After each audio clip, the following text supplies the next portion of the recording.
বন্ধুরা, তো সকাল সকাল আজকে এসে গেছি তোমাদের কাছে। তো এখন আমি ক্যান্টিনে যাব, তো ঘরদর একটু গুছিয়ে গেছে চলে যাব। তো আবার সারাদিন গিয়ে ক্যান্টিনে কি করব না করব সব কিছুই তোমাদের সাথে শেয়ার করব, দেখতে থাকো। দেখো, মোটামুটি আমার সব গুছানো হয়ে গেছে। তো এবার আমি এই যে উপরের কাজগুলো একটু করে দিয়ে যাই, মেয়ে একা পারে না। তো এগুলো সব গুছিয়ে টুছিয়ে আমি এখন নিচে যাব, নিচে গিয়ে ক্যান্টিনে যাব, দেখতে থাকো। এই যে মোটামুটি কিছু কাচার ছিল, সেটাও কাছাকাছি হয়ে গেছে, আমার মেয়ে কেচে দিয়েছে।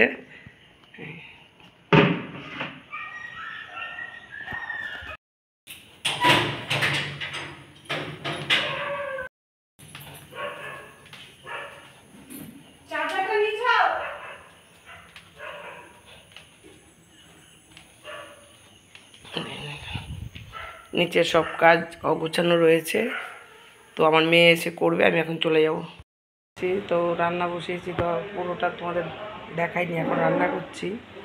তো ভাত বসিয়েছি আর রান্না বান্না এমনি মোটামুটি সব হয়ে গেছে। এটা ডাল, আলু ভাজা, চাটনি করেছি, এই যে মাংস করেছি, মাংস। এই হলো রান্না। চা করা আছে, আজকে করবো, আর পুজোর পরে আবার ডিউটি দেখা হবে তোমাদের সাথে।